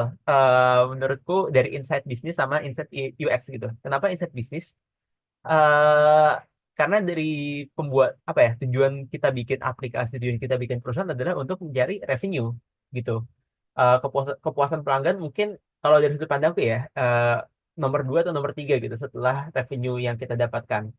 Kenapa? Karena ya apa yang gimana cara kita membayar karyawan, gimana cara kita bikin bisnis tetap growing, ya dengan kita memperdahulukan revenue gitu. Jadi kalau misalkan ada hasil riset UX yang berbeda dengan insight dari bisnis, karena insight dari bisnis itu biasanya udah benar-benar eh, apa ya, udah benar-benar berdasarkan hasil monitoring matrix yang ada di lapangan. Sementara hasil research UX, aku bisa bilang itu pakai sampel kan. Sorry kalau misalkan ada yang kesalahan di sini, tapi setahu aku pakai sampel. Sebagian user kita doang yang kita wawancarain berdasarkan mungkin pakai stratified sampling gitu ya, random sampling gitu. Tapi itu kan tidak mendepict keseluruhan dari user base kita gitu yang menghasilkan revenue. Jadi kalau misalkan ada pertanyaan eh apa namanya perbedaan konsep dengan produk yang kita develop karena PM itu berdasarkan eh, bisnis apa bisnis insight ya berarti mungkin apa ya aku nggak bisa bilang riset UX salah karena kebetulan aja dapat hasil UX-nya kayak gitu kan. Nah, cara ambil keputusannya berarti ya tim UX ulang lagi gitu, ulang lagi apa namanya risetnya gitu. Ya bukannya menyalahkan tim UX ya, cuman eh mungkin ada sudut pandang lain dari si customer yang UX belum dapetin gitu sehingga berbeda dengan apa yang ada data di lapangan. Nah, mungkin kayak gitu. Sekali lagi BTW ini berdasarkan insight sendiri sama hasil yang udah experience yang udah pernah aku jalanin ya. Oke, kalau sebagai UX researcher belakangan ini diminta oleh PM untuk membantu dalam riset bisnis, mulai spill tips untuk meningkatkan riset bisnis. Oke, biasanya kita pakai ini sih, apa namanya? Ada beberapa cara kalau misalkan insight dari bisnis. Mungkin kalau dari teman UX kan lebih ke arah flow si user itu bisa berinteraksi dengan sistem ya, kurang lebih ya. Kayak sebaiknya kayak gimana flow-nya, user flow-nya, sebaiknya kayak gimana kita membuat desainnya. Nah, ada beberapa cara. Paling aku suka adalah jadi mystery shopper gitu. Ya, mungkin teman-teman udah pernah dengar mystery shopper ya. Jadi mystery shopper coba ke si kompetitor di untuk tahu gimana prosesnya gitu. Nah, dengan dari mystery shopper itu kita tahu nih kayak oh ternyata di produk A approach-nya kayak gini, di produk B approach-nya kayak gitu. Nah, untuk meningkatin riset bisnisnya itu tadi pakai cara-cara yang tadi aku bilang sih. Pakai yang paling aku suka jadi mystery shopper karena dari PM juga kita kadang jadi mystery shopper karena kan nggak mungkin nanti langsung ujuk-ujuk nanya ke orang gitu, lu cara bikin kayak gini kayak gimana gitu. Ya itu kita harus finding out sendiri dengan cara kita lihat hasil produk akhirnya mereka kayak gimana, kenapa mereka bisa berhasil nih berdasarkan flow-nya si mereka gitu. Let's say ya di perusahaan kita eh apa user itu drop off di di apa ya pas lagi registrasi nih sama-sama nih kita registrasi di kita sama registrasi di eh, kompetitor gitu.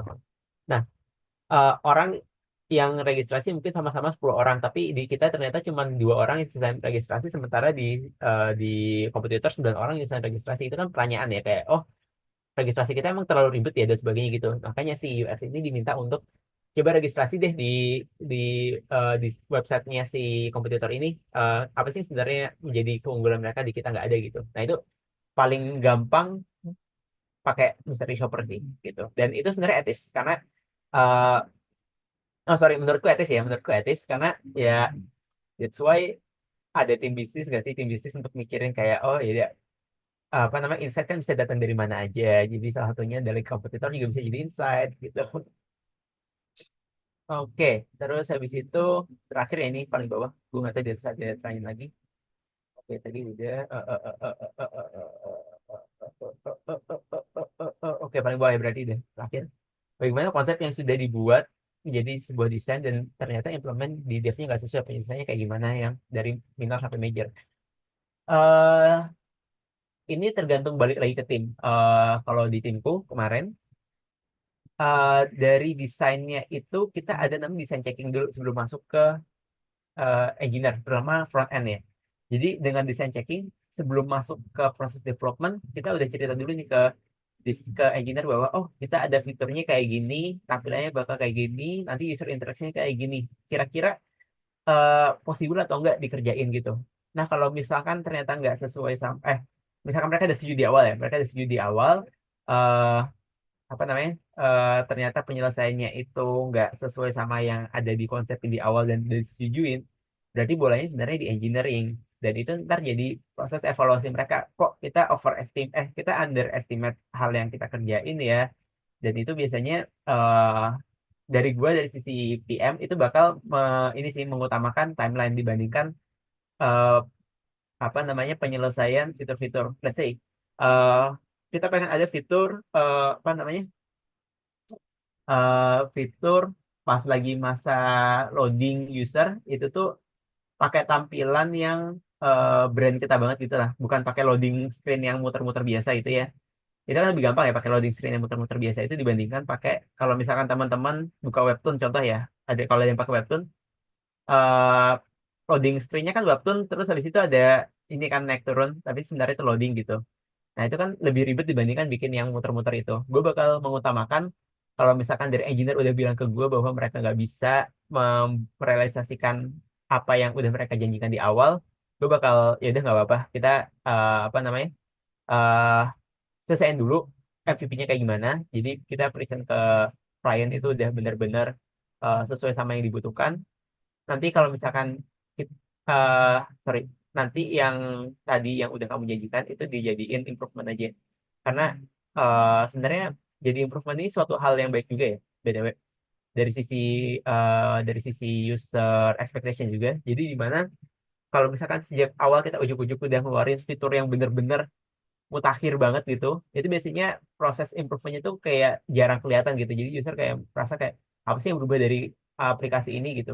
Nah, tapi kalau misalkan kita rilisnya perlahan gitu, mulai dari yang basic dulu terus tiba-tiba ada improvement yang kelihatan visualnya banget, itu bakal kayak oh ini ternyata aplikasi ini ya apa terus berbenah diri gitu. Nah, itu bikin user perception-nya untuk pakai aplikasi kita kayak oh ini berarti aplikasi selalu di-maintain gitu. Gue bakal pakai aplikasi ini terus sama ini di-maintain karena seringnya kayak gitu. Kalau aplikasi itu udah nggak di-maintain, jarang banget ada orang mau bakal pakai. That's why selalu ada updates, sebisa mungkin selalu ada updates, dan sebisa mungkin juga updatesnya itu dari sisi tampilan atau sisi apa namanya ya, mathematical layer itu logic layernya gitu lah. Gitu. Ini ada ini. Oke, oke, oke. Ya, in, ini sih apa namanya? Kayaknya udah, kayak nggak ada pertanyaan baru lagi. Tadi sekali lagi teman-teman kalau misalkan mau minta presentasinya tadi ini bisa di foto dulu mungkin sini gitu. Mungkin aku kasih waktu berapa detik gitu ya, sambil ngobrol sama Mas Idet. Mas Idet kurang lebih udah selesai Mas dari sudut pandangku. Kalau misalkan ada lagi yang pertanyaan, takutnya nggak ke cover gitu loh. Iya, Soalnya iya, iya. saking luasnya gitu Iya, diskusinya. benar. Wah, keren, keren sih Mas. Semua pertanyaannya Mas hajar semua jawabannya dengan segitu banyak jawaban pertanyaan tadi itu. Jadi give applause dulu guys, kasih reaction buat Mas Evan untuk presentasi hari ini dan pertanyaan yang udah dijawab tadi benar-benar banyak banget. Nah Mas, kan kita masih punya waktu nih 10 menit nih Mas. Kalau kita kasih Hmm. kesempatan satu pertanyaan terakhir deh, gimana Mas? Yang on mic tapi yang on voice gimana? Boleh, boleh, silakan. Oke teman-teman, kita masih ada 10 menit terakhir. Jadi teman-teman kalau ada yang mau nanya langsung on mic, boleh raise hand guys ya. Aku kasih kesempatan satu pertanyaan terakhir sebelum kita tutup acaranya hari ini. Nggak ada? Nggak ada yang mau nanya kah? Oke, boleh Hendy, silakan gas, Ken. Halo Kak, kenalin aku Hendy Kurniawan. Mungkin aku ada pertanyaan sih seputar kerjaan juga. Mungkin Mas, yang aku silakan. mau tanyain sekarang adalah, jadi perusahaanku sekarang kan bergeraknya itu di CRM tools gitu ya, ya mirip-mirip Hmm. kayak Mekari gitu. Tapi jadi si project manager ini tuh dia apa ya, kayak ngerangkap gitu sih Kak, hitungannya sama produk manager juga gitu. Jadi dia terima requestan dari klien, tapi dia juga ini apa namanya, ngelola tentang produk itu. Nah, akhirnya terkadang kan apa ya, kayak pembagian job atau ininya atau tugasnya itu terkesannya terlalu buru-buru gitu. Jadi kayak misalnya ada request dari klien, aku pengennya gini, itu nggak difilter gitu. Jadi langsung dilempar ke Hmm. IT atau mungkin langsung dilempar ke desainer gitu. Jadinya Hmm. kitanya nggak bisa tahu gitu apakah eh apa ya, apakah request yang diminta oleh klien itu searjen itu sampai kitanya harus kayak dikejar-kejar buat nyelesain gitu. Jadi tanpa adanya filter. Nah, mungkin kalau dari Kak Evan sendiri kira-kira ada insight nggak terkait kalau misalnya ada kayak permasalahan kayak gitu? Oke. Aku bisa lihat ada permasalahan di sini. Salah satunya adalah mungkin satu lack of clear communication ya. Mungkin belum disampaikan ke PM-nya bahwa eh kita kan kerjaan kita kan job desk cuma segini nih. Kalau misalkan ketambahan kita harus ngeprioritasin lagi berarti nambah lagi dong kerjaan. Nah, itu perlu diobrolin lagi. Menurutku satu kayak jangan diobrolin itu bisa tahu nih permasalahan sebenarnya apa. Oh, permasalahan sebenarnya dari PM juga kurang waktu nih untuk ngelakuin hal itu. That's why ya udah berarti penyelesaiannya ada berapa banyak jalan nih. Salah satunya misalkan nambah orang baru untuk ngurusin permasalahan yang lebih ke arah project manager itu sehingga si PM-nya bisa fokus nih untuk ngembangin produknya. Karena apa ya kalau misalkan cuman nerima semua requirement dari klien aku bisa bilang tuh sebenarnya cuman sebagai backlog manager doang gitu jadi cuma naruh-naruh di backlog doang nanti teman-teman dari engineering sama desain yang ngambil-ngambil gitu itu menurutku gak efektif karena gak semua request dari klien atau dari eh, dari stakeholder itu pantas untuk dikerjakan karena tadi aku lihat lagi ada dua effortnya seberapa besar sama impactnya seberapa besar gitu kalau misalkan benar-benar seimbang itu tuh baru pantas untuk dikerjakan atau impactnya tinggi tapi effortnya rendah itu harus banget dikerjain that's why ya saran paling mudah ya yang paling normatif yang aku bisa berikan adalah coba bikin retrospektif gitu, retrospektif dari tim engineering sama tim desainer. Udah ngobrolin dulu nih kita mau bahas apa ke si PM ini bahwa eh, Mas atau Mbak PM, jadi dari tim kita kayaknya ini deh apa ada hal yang kurang pas lagi ngasih requirement ke kita karena requirement yang dikasih ke kita tuh kayak kurang jelas maknanya apa karena kita mau bikin produk itu kan ada tujuannya ya matrix apa yang mau kita kejar atau eh, dampaknya kemana aja itu kan perlu ada dulu sebelum kita tuh bisa ngerjain itu. Kenapa? Karena kalau kita cuma ngerjain doang kita nggak paham apa yang sebenarnya terjadi gitu bisa aja permintaan dari si kliennya ini itu sebenarnya bukan hal yang urgent atau sebenarnya ada cara lain yang bisa kita kerjain dan itu lebih mudah gitu karena kita tahu ada sudut pandang dari kita juga bahwa oh ini ada cara lain lebih mudah dibandingkan pakai pendekatan si klien itu, karena ya balik lagi si klien lebih paham dari sisi domain bisnisnya dibandingkan kita. Sementara kita yang tahu cara penyelesaian implementasinya itu kayak gimana karena kita punya knowledge pengerjaannya kayak gimana, user flow-nya kayak gimana sebaiknya gitu. Nah, aku bisa bilang sih Mas Hendy diobrolin sih. Pasti diobrolin dulu. Semua orang pasti bakal jawab diobrolin dulu. Tapi dengan Mas Hendy kasih tahu insight yang kayak tadi aku bilang itu kayak seberapa besar impactnya, seberapa besar apa namanya effortnya, terus kasih juga sudut pandang dari desainer dan juga engineering bahwa kita perlu tahu nih permasalahannya sebenarnya apa gitu. Sehingga kita bisa juga bantu kasih solusi nih kalau misalkan Mas PM atau Mbak PM eh, apa namanya eh, kekurangan waktu gitu. Tapi tetap yang ngambil bola untuk menyetujui requestannya ini adalah Mas atau Mbak PM karena itu emang job desk-nya Mas atau Mbak PM gitu.